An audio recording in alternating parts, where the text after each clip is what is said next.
Hello. Happy Wednesday, November 4th. We finally made it to November. I just want to start off by saying I know that today can be quite an emotional day, an overwhelming day, mentally draining day. But I do want to start today's workshop before we even jump into it by saying, please make sure that you're taking time for you. If you're a current student, utilize some of the resources that we have on campus, help in any way that you can to process what's going on. I know that when November 1st hits, it's always a fun time of year for me, and I do enjoy this time. I feel like we're in the fall outside, and so I'm taking great strength from that. But please know that we are all in this together, and again, please take time for you. But my name is Tara Stevenson. I serve as the Dean of Student Engagement and Career Development here at Flagler College. Today is our last workshop Wednesday of the fall 2020 semester. Thank you all so much if you've been joining me each week or if you've been watching these videos later on. I hope that you are walking away with at least one little tidbit or one thing that you can use as you're kind of navigating this crazy professional development world. And I know that each of us is in a very different, unique spot. We add the layer of COVID right now. We add the layer of so much uncertainty in our lives, personally, professionally, sometimes our industries and our majors and whether we're going to continue school or not. But I have enjoyed kind of bringing you some of these different topics in just a different way. And so I am honored today to bring our last topic on interviewing. It is one of my favorite topics and favorite things to work with individuals on. It's a pretty intense experience for anybody because it can make the best of us extremely nervous because there's so much riding on it. It can make some of us have the ability to just walk into an interview and we are a completely different person. It's also one where there's so much pressure because if we really, really want something, then we know that it could be riding on this interview. And whether it's a first interview, phone interview, a follow-up interview, a one-on-one interview, I mean, I feel like the kinds of interviews that are out there are endless. That's also one of my other favorite things. So as I always like to mention, if you have any questions, if you're joining us from Facebook or YouTube, you can pop them in there and I'll be sure to bring them onto the screen so everybody can see them. If you're following us on Instagram here and you've got any questions, please feel free to go ahead and put them in the chat and I'll make sure that we can answer them. And then as always, I don't want to forget our co-curricular keyword at the end of the workshop for those of you seeking co-curricular credit. And I'm telling you, every week it totally brings me joy when I see you all submitting for that co-curricular. So thank you for your consistency with that. But when we're thinking about interviewing, there are so many different types of interviewing. I've been having workshops like this with students now for 11 or 12 years, and I love to ask the question, like, how many of you participated in an interview and you didn't even know it was an interview until afterwards? And I think that's always kind of an interesting concept. But for the majority of us, we do know it is an interview, and we do know that it's an interview while we're in it and even afterwards. But one statistic that I find it's going to add a little bit of pressure, make us a little bit nervous, but I also think it's really great to know before we go into things. 95% of cases, so 95% of interviews, the decision is made within the first few minutes, and that decision does not change by the end of the interview. So we potentially have a 30-minute interview, or for some of us, I remember having multiple 2-day interviews that went across that way. And there's so much riding on just those first few minutes, regardless of what you say within the last 25 minutes or the next 48 hours. No pressure. But again, just keep that in mind, is the tone that you set right off the bat is really what drives the rest of that interview. So let's think about before the interview, during the interview, and then after the interview. We're going to go through these kind of 3 different segments, go through some different tips for each one, and then kind of dive into ways of answering some questions successfully.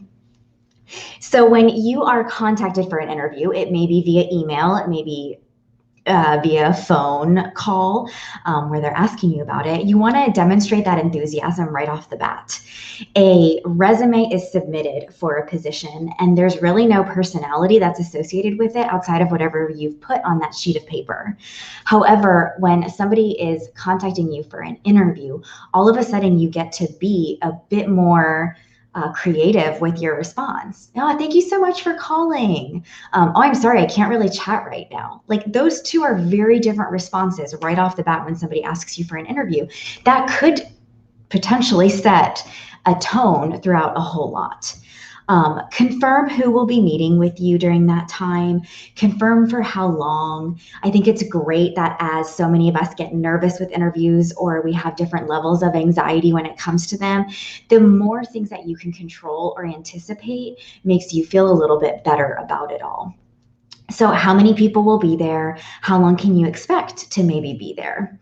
Ensure that you know the exact location, and then check in once you arrive.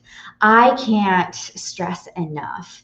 Anticipate traffic, anticipate what parking will look like. I mean, I remember going for an interview where traffic was horrible any day of the week, any time of the week to get to that location. And so I got there like an hour early because I did not want to be stuck in any kind of traffic. But I didn't anticipate what the parking lot would be like, or the parking garage, or having to pay for parking and then find where the building was from the parking garage. So all of those little details can really set you up for a great foundation for an interview, or can make you feel like you're already super nervous right off the bat. Get a phone number in case you have any other follow-up questions prior to the interview, or other details that you want to confirm. And then if you do need any accommodations, this is where you could request it. And that could be interpreter, accessibility, any accommodation that you feel that would make you feel the most successful. Then this is your chance to research the employer and research those that are interviewing you. Is it going to be a direct supervisor? Is this interview going to be with somebody in human resources who would then filter you on to the department that you'd be eventually working with? Gather as much information about the company in general. What are some things that they're working on for the future that they could bring up? They might ask you about a project that they did in the past that they may have been able to do better. They may ask you to critique. I will never forget sitting in an interview. We were interviewing another candidate, and one of my coworkers said, if you could fix our company's website or make any edits to it, what would you do? And I thought, whoa, like, that's a really good interview question, but hopefully the candidate has actually checked out our website to be able to answer that. So all those different little things can really help you convey that you know who you're interviewing for and that you're confident within that company. So again, research the position and anticipate different questions. We know that there are general interview questions that are out there, but there also are really good industry specific questions that are going to be position specific. And so can you start to anticipate some of those and practice how you will answer those? Look at the job description and kind of play around with that, see where some of the keywords are. Ask someone in a similar career, perhaps, maybe what they've been asked or how they would answer different things. Make a list of skills and then the qualities that you have that match up to those skills for the job description. And then kind of think about some possible interview questions. What are some of the areas that you want to make sure that you convey? That's another interview question that I had a coworker who would always ask at the end of an interview is, what would you have liked us to ask you that we may not have asked you yet? And I thought, oh, like, that's kind of an interesting question again, because you walk into an interview knowing that there are certain things about you that you want that employer to know about. And did you get the chance to say those? And so having those as kind of like a security blanket in your back pocket, I think can go a long way. So next, we're going to then identify your qualifications. What are your top 3 to 5 qualifications for this position? And let's try to get specific. Let's try to get unique. They are most likely not going to be interviewing just you. And so now we have to think about, what are the qualifications that you may have that the other candidates will most likely have, but why are you just that little bit better candidate that's going to work for them? Determine your weaknesses and how they relate. I get asked this all the time, like, how do you answer the weaknesses question? I want you to come up with some.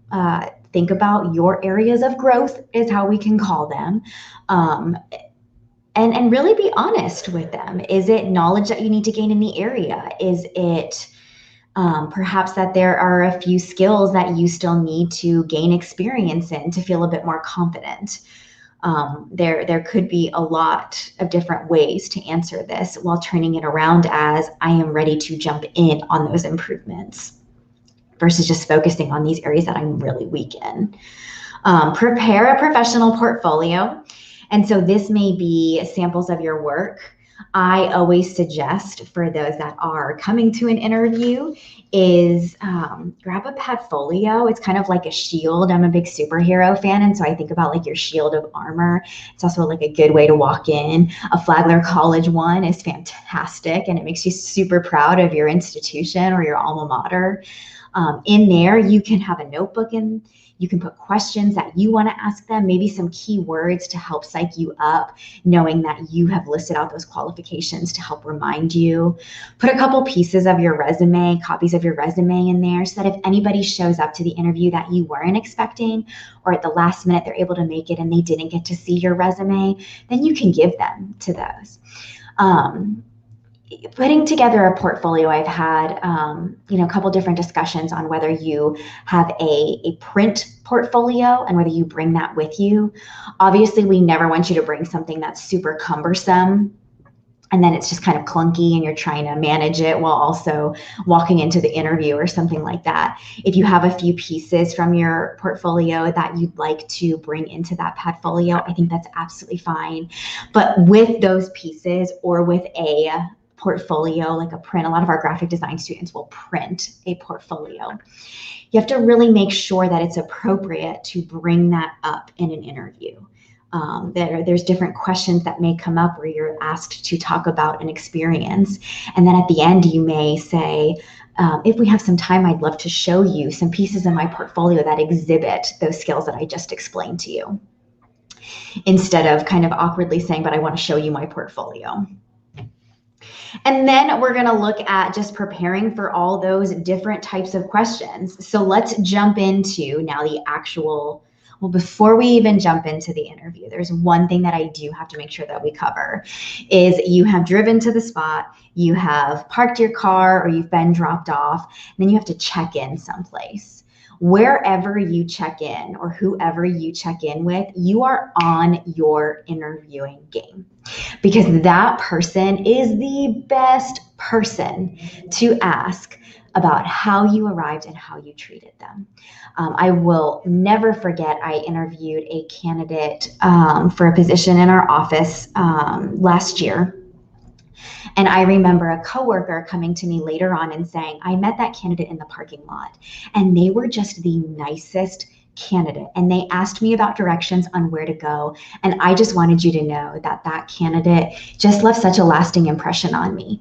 Even though that coworker of mine had no place in our interview process, that was wonderful feedback for me because of course a candidate's going to always give me all the answers that they think I want to hear during that time that they're meeting with me. But I get maybe a more authentic experience or perception of that candidate from some of those people that were not in the interview. All right, so we have checked in, we are waiting. I'm a big supporter of what are ways to kind of hype you up and make you feel confident. And so do you need to make a list of like the top 5 songs that get you feeling really good, that are going through your head as you're walking up to that interview? A long time ago, I'm not a country music fan. However, Shania Twain's song that don't impress me much, when I was interviewing with a bunch of my different friends in grad school, that was the song that we had chosen that we were going to have in our heads. I could not tell you the other verses or the other lines to it, but that one sentence was what really got me going and making me feel really good. Also, I like to say, like when I walk through that door for an interview, it's interview game time and I am full on interview prep and ready to go. And so it's almost like you've got a different interview personality that you may or may not remember anything you said after the interview, but game on and game face is going when you walk in. So you sit down, different types of interviews. It may be you with one other person, a one-on-one. It could be you with 2 other people, 3 other people, 5 other people, 14 other people. There could be presentations. Very few times we see interviews where you're with other candidates, and that's a whole nother dynamic that we can talk about another time. Now, of course, with what we're going through, there are a lot of these virtual interviews. And so how do you convey yourself in a really good light virtually? There are those of us that thrive on the physical situations with people where like we get to be in a room with another person, and that really energizes us, versus even if I'm seeing other people on a screen, that's not necessarily the same. I had chatted with another person who just went through a bunch of Zoom interviews, and we talked about where their mind was with it. And they were able to share with me that the environment they had placed themselves in for that Zoom interview set a horrible tone right from the start, to where it played with their mind throughout the entire time. And so I think that that's something else that's important, is all of a sudden during interviews now, we're having to be cognizant of our own environments versus the environment that we're walking into. And if you are walking into an interview now because they are welcoming you during this time, are you going to have a mask on? They're hopefully going to have a mask on. And so what is that going to look like, and how do you articulate things? As of right now, I have not heard about any interviews that are in person with masks on. I've heard about Zoom interviews and phone interviews. I would love any other feedback from anybody if you have had an in-person interview with masks and what those dynamics looked like, if you were far apart from people, because I think that that's all different things that we're going to have to navigate during this time. The interview starts, and 9 out of 10 times, the very first question that they will ask you is, tell me about yourself. And this is, it's like a catch-22, because we don't know if they're asking us a full life story, or if they're asking us just, how are you doing today? And when you're thinking about this question, I want you to lean back on short, sweet, and to the point, and being a whole lot more concise. So perhaps, where are you from? Quick background, and present. What are your current experiences? Maybe your level of education, and then your future is, what's the motivation for this position? How does this position play into that? It is 1 to 1.5 minutes long. This is where I want you to practice, because you may find that people on the other end, they don't give you any cues to stop. And so then you just keep talking, and you keep talking, and you keep talking. And all of a sudden we're talking about 5th grade or something like that. And that's not what they were asking about. Practice that one. Again, 95% of interviews are decided within those first few minutes. And so the way you look when you arrive, the way you look virtually, the way you sound, and we'll talk a whole lot more about that later on, that's all setting that tone within those first few minutes. And then this question right off the bat is definitely setting the tone for the rest of that interview. A lot of interview questions after they've asked, tell me about yourself, or why are you interested in this position, is they're going to be behavioral type interview questions. And these are, tell me about a time when, give me an example of. They're wanting you to state a specific example where you can exhibit the behaviors that you had during that time. So to best answer these questions is, I want you to go through the STAR method, or the CAR method. I actually kind of like to call it the CAR method because it's a little bit easier to remember, and it's only 3 letters, C-A-R. However, you may hear it referred to as the STAR method in other areas, but we're going to go ahead and we're going to stick with CAR method for this one. And so they're wanting that effective storytelling. This is where in your arsenal of experiences, you've got great experiences either from your resume that you can draw on for these types of questions. So C for CAR is the circumstance. And so what was the situation? Provide some background, provide some context. Our customers complained about XYZ. Within that circumstance is what was the problem and what were the challenges? We faced whatever in light of these customer complaints. And so that's your circumstance, your C. Take them through kind of that foundation. A is your action. And so what did you do in this situation? We solved, I calculated, I directed, I coordinated. Especially in college, there are so many of us that go through group projects, and group projects can be amazing experiences for effective storytelling. However, there's many times when we're in interviews and we have a tendency to say, we did this, and then we did this. And we talked about this with resumes. So in the end of the day, it is your resume and it's your experience. So when you're answering this question, you can reference what the group did, but I want you to also state what you did. What was your action? And so the group did this. My contribution, my action to this was XYZ. And then R is your results. And so what happened at the end? C for circumstance, A for action, R for result. Take them through the car. We have a tendency a lot of times when we are storytelling through these behavioral type interview questions that we go through that whole situation and what the problem was. We take them through all the actions that we took, and then we forget how it ended. And that's really what these employers are going to hone in on, is how did it end? And it may be that you have a negative ending. It may be that you have a positive ending, but I want you to think about what was the ending. And if it wasn't a very good result, talk about what you learned from it, because that could be an amazing experience to draw upon, to say, I learned this, which is why when I'm working with your company, I will go ahead and do this instead. So those are our kind of open-ended behavioral type interview questions that you can expect. Some other types of interview questions that you may or may not experience, it might be industry and job specific. There might be some character or experience ones. I loved another coworker who likes to ask candidates, how would your coworkers describe you? And then if we have a series of interviews, they will ask, how would the other people in the other interview describe you? I think that's kind of really interesting and can be quite telling. The oddball and random interview questions. These are probably my favorite. I don't ask them as often because I know that they can cause a lot of stress. However, I am hearing that these are more and more asked. And so my always favorite examples are, if you were a pencil stuck in a blender, how would you get out? Wild question.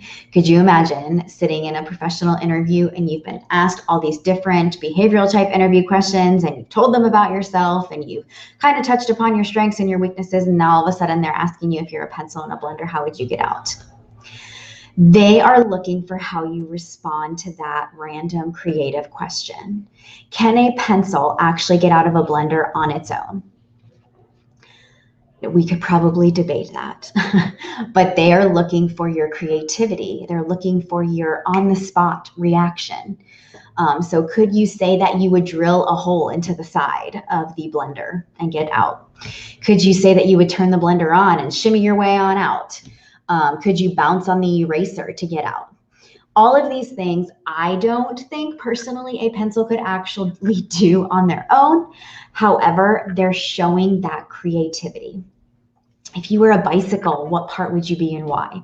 This is another one. There's so many different assumptions and inferences that I can grasp from a candidate when I ask these different types of questions. Are you the handlebars because you like to steer things? Are you the seat because you like to hold somebody up? Are you the frame because you like to be the foundation? Are you the gears because you keep things going? I always say I'm the belle because not every bike has it, but I like to add a little bit of fun to things. I mean, I think that's the streamers too. I know that other companies like Google is very common to ask, if you're in a space, how many tennis balls could we fit in this room? They're not expecting you to fully look at how many tennis balls could actually fit into a room, but now they're trying to grasp what is your problem solving, your creativity, and your instant reaction to an oddball question like that. They're looking at that process that you took.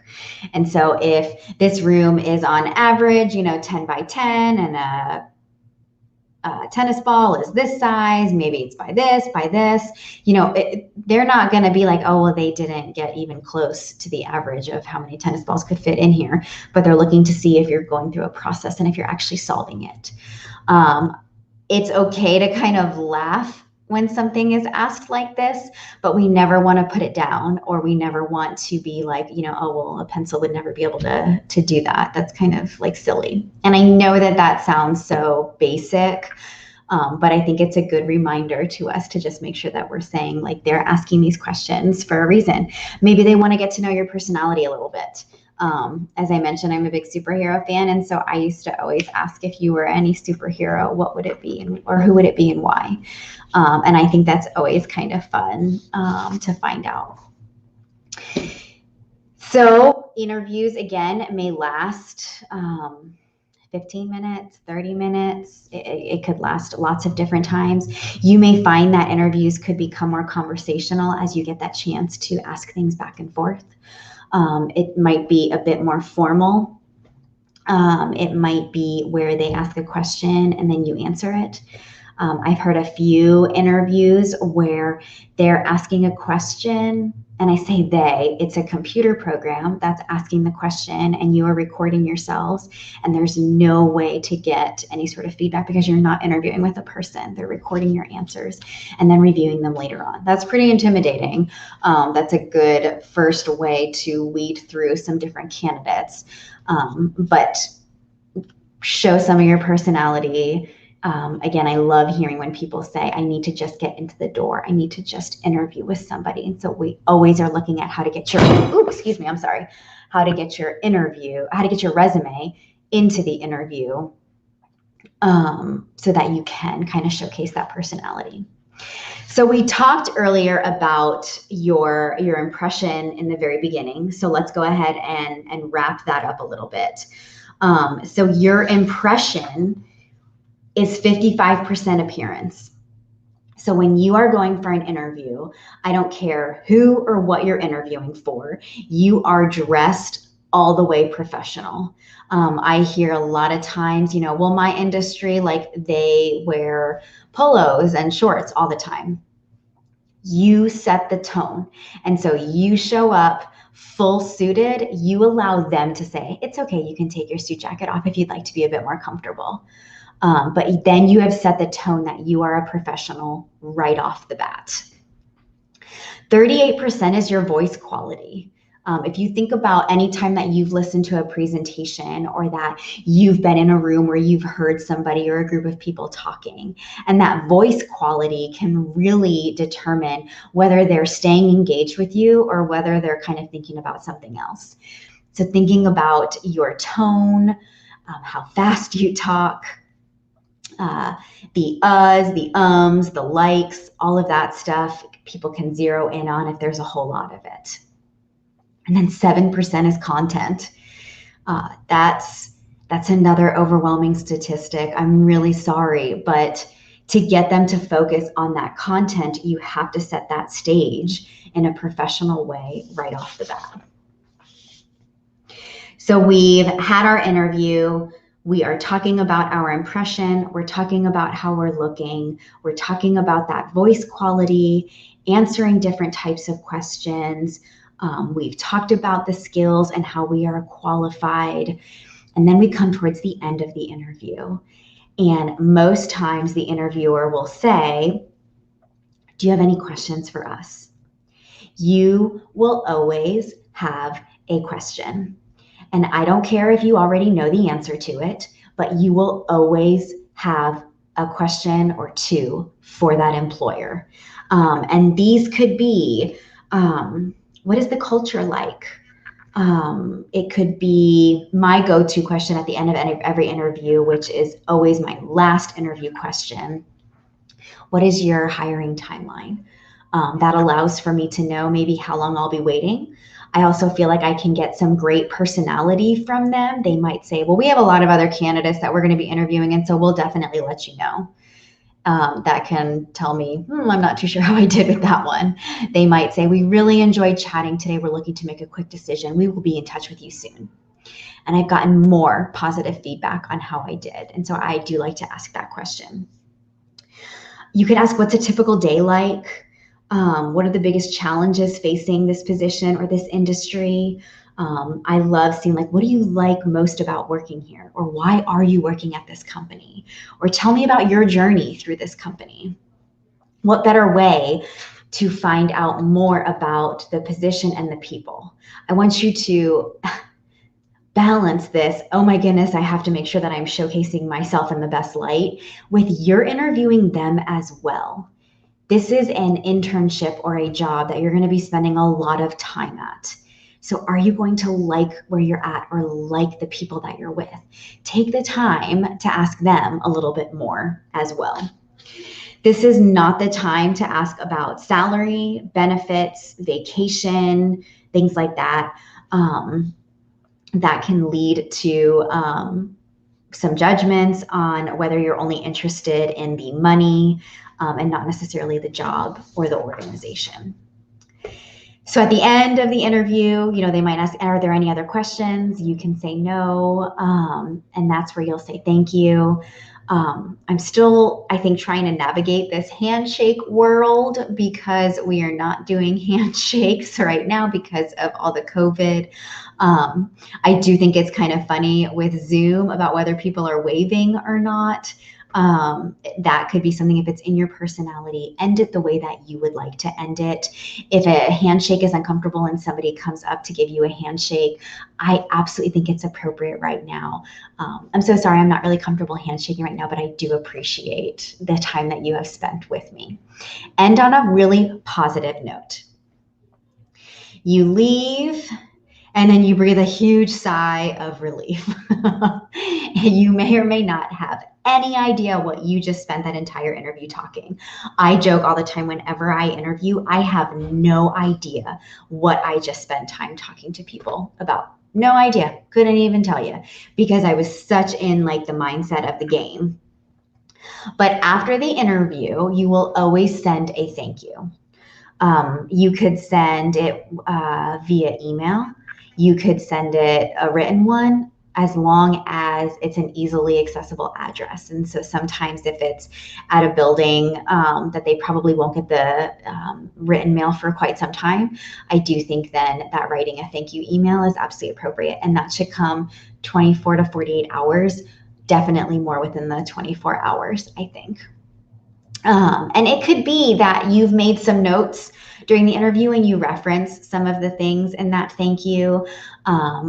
I have a faculty member here that whenever we do an interviewing workshop with their students, they always talk about how they like to touch on something that's personal that was mentioned, or some sort of connection that they had with them.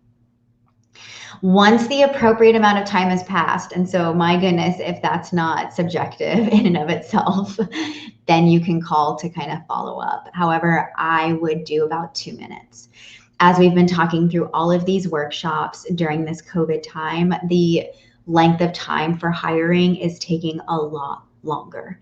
And so we do need to give some grace to these hiring managers, because their processes are taking much longer than we would like as candidates. But we do need to let them know that we'll be patient. So final tips. Let's go through some do's and don'ts. Do listen carefully to the questions. I think it's absolutely appropriate and okay that if somebody asks you a question, you can say, can I take a moment to formulate my answer? And then you look up, because that shows that you're thinking.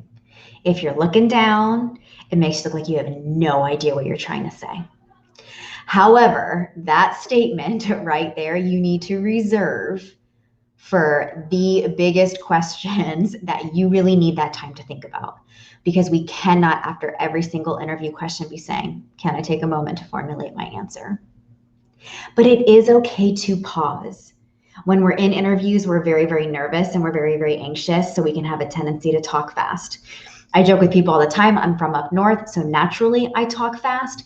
When I get nervous, I talk even faster. I have to bring myself back and I have to pause. And you will find, if you're ever in presentations with me, that there are many times when I have a heavier pause because I am getting ready to say, like, and I can feel it coming, and I have paused myself so that I can get back on track and formulate a well thought out answer for them. Do project that confidence, but we don't want to come across as arrogant or overconfident. I know that that can be a hard line to go through. Be yourself. Again, try to show some of that genuine personality and be authentic. If you're more somebody that likes to joke and engage in things back and forth, then let that show. Absolutely, because that's who you are. And if they're not like that, which is okay, then you really have to make the decision on whether this place is best for you. Turn off your cell phone during an interview or don't even bring it in with you. The vibrating that can come from it is a huge distraction for you and for them. Same could be said that if you have smartwatches that are connected and it vibrates constantly, turn it all off because that's going to be a huge thing. Any of those notifications that pop up, I know that's what happens with my own. And I get distracted myself when I see somebody else checking their smartwatch versus their phone, things like that. Let's go through some don'ts. Don't be late, ever, ever, ever. Don't speak badly about a previous employer. That's a huge indicator of how you could be talking about them if you're hired with them. No controversial topics. Don't use absolute phrases. I only, I just, I always, I never. That's an easy way to critique you a bit more. Really practice those ums, like, kind of. They can sound less professional. They might zero in on them if you use them a whole lot, and that takes practice. That is something that I myself, like I said, continuously practicing on trying to limit those. Don't smoke before an interview. That will follow you. And don't answer questions with only a yes or no unless they ask you a question with only a yes or no answer. I think that can be very, very difficult, especially when we want to expand on things. However, you've got some great information, and so you can expand upon it and things like that. Whew. So we've gone through ways to prep for an interview. We've gone through what you could expect or potentially highlight during an interview, and then after the interview. I always like to end these interviewing workshops and chats with, I want you to think of 3 words to describe yourself. And these are 3 unique words, not generalized ones like team player and leader or anything like that. I want you to come up with 3 authentic, strong, confident words that describe you. And then I want you to attach an experience to each of those words that demonstrates that word. That is your safety net. If you get stuck in an interview question, you've got these 3 words that are accompanied with an experience to rely on. Tell me about a time when you were tasked with something difficult.